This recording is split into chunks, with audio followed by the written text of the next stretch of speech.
बिस्मिल्लाहिर्रहमानिर्रहीम। अस्सलाम वालेकुम वरहमतुल्लाहि वबरकातुहू। नाज़रीन, मैं आपका मेज़बान एम एस अख्तर कुरैशी और अपना प्रोग्राम लेकर हाजिर हुआ हूं, जिसका उन्वान आपके सामने है। नाज़रीन, बड़ी बड़ी खबरें और बड़े बड़े मामलात पाकिस्तान के अंदर रोजाना रूनुमा हो रहे हैं, लेकिन लगता ऐसे है कि ना कोई पाकिस्तान में हुकूमत है, ना कोई कानून है, और ना ही हमारे जो बड़े इदारे हैं जिन्हें हम अस्करी इदारे कहते हैं, वहां से कोई किसी किस्म की कोई इस तरह की ऐसी चीज नजर आई है कि जो ऐसा महसूस हो कि पाकिस्तान के अंदर कोई हुकूमत कर रही है। नाज़रीन, आपने देखा पिछले 4-5 दिन से पाकिस्तान की एक मजहबी जमात, जिसने पिछले इलेक्शन के अंदर तकरीबन 20 लाख से भी ज्यादा वोट लेकर पाकिस्तान की सबसे बड़ी मजहबी जमात होने का शर्फ हासिल किया। गो के इख्तिदार में वो नहीं आ सके, ना उनको इतनी सीटें मिली, लेकिन उनके इलेक्शन लड़ने से स्पेशली पंजाब के अंदर कौमी असम्बली की सीटें और पंजाब असम्बली की सीटें, उस पर मुकाबला हुआ तो मुस्लिम लीग नून से ज्यादा मुकाबला हुआ और मुस्लिम लीग नून के वोट कटे और तहरीक इंसाफ को जो है वो कामयाबी और कामरानी हुई। तो ये एक तरह से ये कह सकते हैं कि तहरीक इंसाफ की हुकूमत बनाने में इन्होंने एक सीढ़ी का किरदार अदा किया। अच्छा, अब हम ये देख रहे हैं कि पिछले 3 सालों में जब से ये तहरीक इंसाफ की हुकूमत है, तहरीक लब्बैक के कारकुनान जो कि इश्क मुस्तफा से सरशार नजर आते हैं और ताफ़ुज़ नामूस रिसालत के लिए मैदान अमल में निकलते हैं, अक़ीदे ख़त्म नबूवत का दिफा करना चाहते हैं, शहादतें पाते हैं, गाजी होकर वापस चले जाते हैं। कामयाबी जब उनके करीब पहुंचती है तो यकायक एक ऐसा ऐलान सामने आता है कि उसके बाद सब अपने अपने घरों को चले जाते हैं। नाज़रीन, मैं आपको थोड़ा सा इस हवाले से गुफ्तगू करके आपको डिटेल में जाना चाहता हूं। सबसे पहले मैं इस बात की वजाहत कर दूं कि अल्हम्दुलिल्लाह बाहियत एक मुसलमान और सच्चे मुसलमान, हर मुसलमान का यह अकीदा होता है कि उसकी जान, माल, इज्जत, आबरू, धन, दौलत, औलाद, माँ बाप सब आखिरत आलम सैयदुल मुरसलीन खातमुन नबीय्यीन मोहम्मद मुस्तफा सल्लल्लाहु अलैहि वसल्लम की नामूस के लिए कुर्बान। ये उसके बगैर हमारा ईमान कामिल नहीं होता। और मेरा भी यही अकीदा है कि हम अगर अपनी किसी भी चीज से, दुनियावी माल, मता, दौलत, औलाद, बीवी, बच्चे, जर, जमीन, वालिदैन, अपनी जान, इस पर इनमें किसी भी एक चीज को तरजीह दें नामूस रिसालत पर, तो हमारा ईमान कामिल नहीं है। तो अब हम बात करते हैं कि मोमिन जो होता है वो एक बिल से बार बार डसा नहीं जाता। तहरीक लब्बैक वालों ने खादिम हुसैन रिजवी की क़यादत में एक धरना दिया, और जब मंजिल जिसे कहते हैं ना चंद कदम दूर थी, तो उन्होंने जनाब अली उस धरने को खत्म कर दिया। ये उनका पहला धरना था। उसके बाद जो हालात तब्दीली आई वो ये आई कि जितने भी अहले सुन्नत वल जमात के मुख्तलिफ जमातें थी जो आशिकाने रसूल कहलाते हैं, उन पर और सख्ती होती चली गई। नाज़रीन, आपने देखा होगा माजी के अंदर कि सबसे ज्यादा पुरअमन जो लोग और जो सियासी और मजहबी तंजीमें, मजहबी खासतौर से, वो माजी में सिर्फ एक ही तंजीम थी अहले सुन्नत वल जमात की, जिसका नाम था जमीयत उलमा पाकिस्तान। फिर उसमें शाखें बनती चली गई और मुख्तलिफ शाखें मुख्तलिफ उन्वान से भी काम करते रहे। तहरीक खत्म तहरीक फिदायात खत्म नबूवत, जमात अहले सुन्नत, मरकजी जमात अहले सुन्नत, और उसके बाद आपने देखा होगा कि एक तंजीम बनी जिसका नाम था ST, सुन्नी तहरीक। जो सुन्नी तहरीक के पहले कायद थे, जो बानी थे उस तहरीक के, वो मेरे पर्सनल जिसे कहते हैं उनसे मेरे ताल्लुकात थे, और इस हद तक ताल्लुकात थे कि हमने सैकड़ों नहीं हजारों उनसे मुलाकातें की होंगी। और बहरहाल वो लंबी कहानी उस तरफ जाना नहीं चाहता। और देखते ही देखते वो एक नौजवान जो बहुत ज्यादा पढ़ा लिखा भी नहीं था, ना कोई आलिम था ना कोई हाफिज था, वो आकाए दो आलम सैयद मुरसलीन खातमुन नबीयीन के नाम पर जनाब अली उसने लोगों को इकट्ठा किया, और देखते ही देखते वो एक उस वक्त के जमाने में एक बहुत बड़ी तंजीम बन गई, और जनाब अली उसने भरपूर किरदार अपना अदा किया, और इस हद तक आगे चले गए कि मैं अब उसकी तरफ जाऊंगा, बहुत लंबी कहानी हो जाएगी।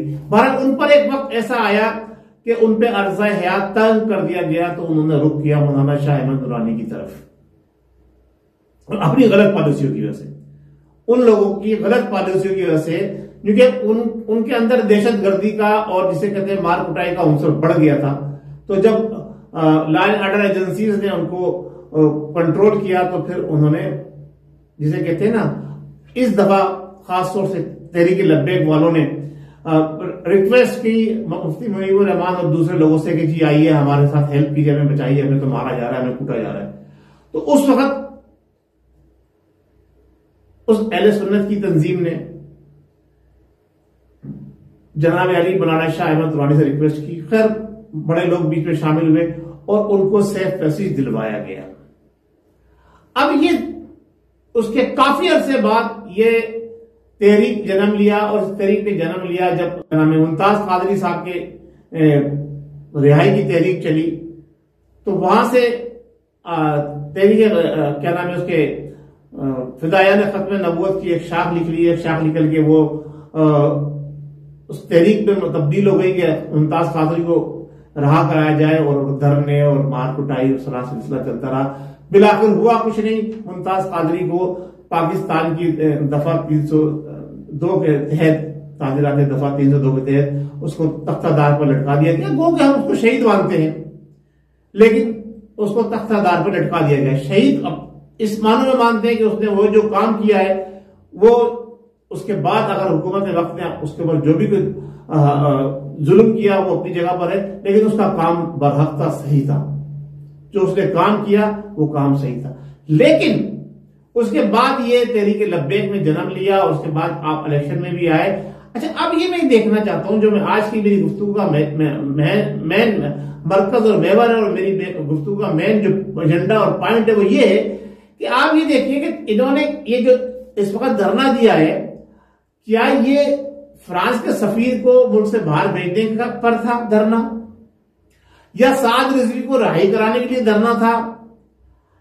किस चीज के लिए ये सारा सिलसिला शुरू हुआ? और अच्छा देखिए, ये फ्रांस के सफीर को ये धरना देने के लिए पहले भी अवाम अहले सुन्नत को बाहर निकाल चुके हैं। उसके बाद यकायक इन्होंने मायदा किया, हुकूमत से पीछे चले गए। पहले एक मायदा हुकूमत तोड़ चुकी है इनके साथ, इन पर तशद्दुद किया, दूसरे धरने के अंदर हुकूमत ने फिर इनसे मायदा किया, इनको धोखा दिया, फिर जनाब अली उस पर अभी तक अमल दरामद नहीं हुआ, और जब से लेके अब तक साद रिजवी साहब जनाब अली पाबंदी सलाह से है। अल्लामा खादिम हुसैन रिजवी की कातिल है ये हुकूमत, मैं इस बात को मानता हूं। अल्लामा खादिम हुसैन रिजवी को इस हुकूमत ने कत्ल किया है, ये कातिल है उनकी। अब साद रिजवी साहब को जेल में डाला हुआ है, और इसके पीछे तहरीक कौन चला रहा है और उनकी क्या मकासद है? एक तरफ हमारी हुकूमत, और सुन लीजिए मेरी बात को, हमारी हुकूमत और हमारे इदारों के दरमियान रस्साकशी चल रही है जनरल फैज हमीद के हवाले से। दूसरी तरफ तहरीक लब्बैक वाले यकायक अचानक मैदान में कूदते हैं और चारों तरफ से लोग उमड़ के आ जाते हैं, क्योंकि जब नामूस रिसालत की बात आती है तो जो भी मुसलमान है इसके मुस्तफा दिल में रखता है वो कुछ सोचता नहीं है, बाहर निकल जाता है। लेकिन बार बार ये अमल दोहराने से, अब आप ये बताइए कि पहले धरने में जो लोग शहीद हुए उनका खून किस पर गया? तहरीक लब्बैक वालों ने क्या हुकूमत के खिलाफ दरखास्तें दी? क्या FIR कटवाई? और अगर FIR कटवाई थी तो उनको फॉलो कौन कर रहा है? उसकी प्रोसीडिंग कहां हो रही है?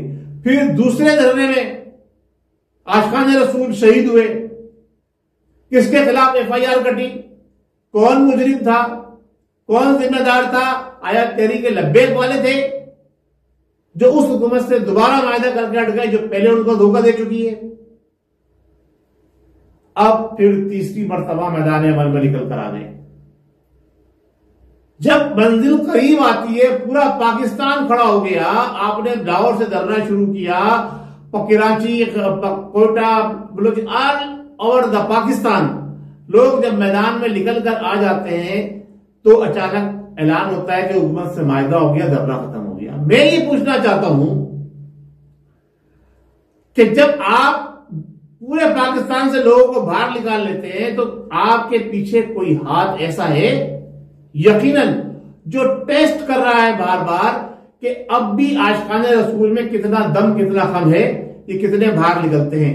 और जब वो देखते हैं कि हाँ लोहा गर्म हो गया है, चलो जनाब अली इसके ऊपर पानी डाल दो, वो मायदा करके फिर आपको धोखा दे देते हैं। आप ये बताइए, आप इतने सच्चे आशिक रसूल हैं, आप कौन आपकी क़यादत कर रहा है? साद नज़ीर तो जेल में है और जो क़यादत कर रहे हैं उनके पास क्या अथॉरिटी है, क्या पावर है कि वो आवाम को जनाब अली कटने और मरने के लिए सड़कों पर लेकर आए और पूरे पाकिस्तान में एक जनाब तूफान बदतमीजी पैदा हो और उसके बाद रिजल्ट कुछ नहीं हो, जनाब मायदा हो गया। मैं आपको बताना चाहता हूं इस गेम के पीछे क्या हाथ है। इस गेम के पीछे कुछ बड़ी कुव्वतें इनको इस्तेमाल कर रही हैं, जिस तरह से सुन्नी तहरीक को इस्तेमाल किया जाता रहा और अभी भी इस्तेमाल हो रही है। सुन्नी तहरीक के अभी भी इस्तेमाल हो रही है हुकूमत की बी टीम बनकर। क्या उनसे इंसेंटिव हासिल कर रही है सुन्नी तहरीक? वो अलग बात है, लेकिन मैं ये कहता हूं अभी भी इस्तेमाल हो रही है। जिन साहब को, साहबजादा साहब को जनाब अली मुज़ाकराती कमेटी का जिम्मेदार बनाया गया, वो भी एक जमात के दो टुकड़े करने में अपना अहम किरदार अदा कर चुके हैं, तो वो क्या मजाकरात करके जनाब अली आपस में एक दूसरे को मिलवाएंगे? ना पहले धरने में हुकूमत के कोई आला ओहदेदार, ना ही अस्करी इदारों के कोई जिम्मेदार, ना दूसरे ना या तीसरे। मायदा हो गया, फिर दोबारा मायदा हो गया। अब आप ये बताइए, इतना बड़ा जो हंगामा 3 दिन तक जारी रहा, ये उस फैज हमीद और जनरल बाजवा और इमरान नियाजी साहब के आपस के टकराव को सोशल मीडिया पर जो धूम मची हुई थी उसको ठंडा करने के लिए था। इसके पीछे किसका हाथ था? या हमारे ये बुरादरान तौहीद अपने किसी एक मकसद में कामयाब हो गए, सफीर चला गया? नहीं गया। साद नज़ीर बाहर आ गए? नहीं आए, जबकि हाईकोर्ट कह चुका है। तो आपने जिन लोगों की जानें ली हैं इस धरने के अंदर, उनका खून किस पर जाएगा? और बार बार ये टेस्ट क्यों हो रहा है? और कौन करा रहा है? कौन अवाम अहले सुन्नत के अंदर बिगाड़ पैदा करना चाहता है? कौन जो है वो इनको इस्तेमाल कर रहा है? ये अवाम को सोचना होगा, ये गौर करना होगा। जब हम नामूस रिसालत के लिए, ताफ़ुज़ के लिए बाहर निकले, हम कैसे वापस लौट जाए उस मकसद को हासिल किए हुए? आप अपने मकसद को हासिल किए बगैर जब आपने मियान से तलवार बाहर निकाल ली, तो बगैर मकसद हासिल किए आपने तलवार मियान में कैसे रखी? आपका कोई पूछने वाला है? कोई आलिम दीन है? कोई मजहबी स्कॉलर है? कोई सियासी रहनुमा है? कोई सियासी रहबर है? कोई बड़ा एंकर है जो इनसे ये सवाल करेगा? कोई नहीं करता। क्यों? कि सबको पता है ये एक प्लानिंग, एक साजिश का तहत हो रहा है। नियाजी साहब सऊदी अरब में बैठ के ऐशो इज़्ज़त की जिंदगी गुजार रहे हैं। जनाब दूसरे की बेटी की जनाब अली शादी की तकरीब के अंदर शरीक है। आप जो है यहां पर लोगों को मैदान में निकालकर उनको खून करा रहे हैं, अमलाक को नुकसान करा रहे हैं। इस सारे प्रोग्राम के पीछे मैं ये समझता हूं कि कुछ अवामिल कार फरमा है जो इनको इस्तेमाल कर रहे हैं और अपने मकासद के लिए हर मरतबा इस्तेमाल करके फिर टिश्यू की तरह फेंक देते हैं। तो लिहाजा जो अकाबरीन अहले सुन्नत है, जो हकीकी मानों में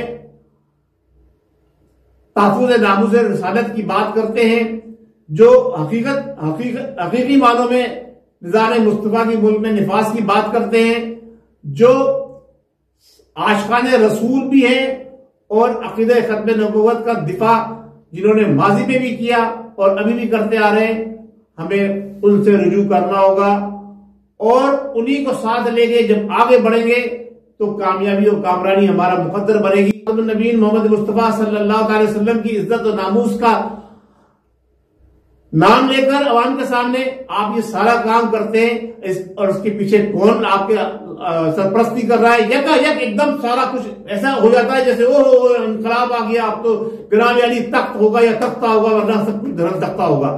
तो लिहाजा अवाम अहले सुन्नत को भी सोचना चाहिए, अकाबरीन अहले सुन्नत को भी सोचना चाहिए, हमारे कलमकारों और दानिशवरों को भी सोचना चाहिए कि इनके पीछे कौन लोग हैं और इनको किस मकासद के लिए इस्तेमाल कर रहे हैं। बहुत शुक्रिया। अस्सलाम वालेकुम व रहमतुल्लाहि व बरकातुहू। पाकिस्तान जिंदाबाद।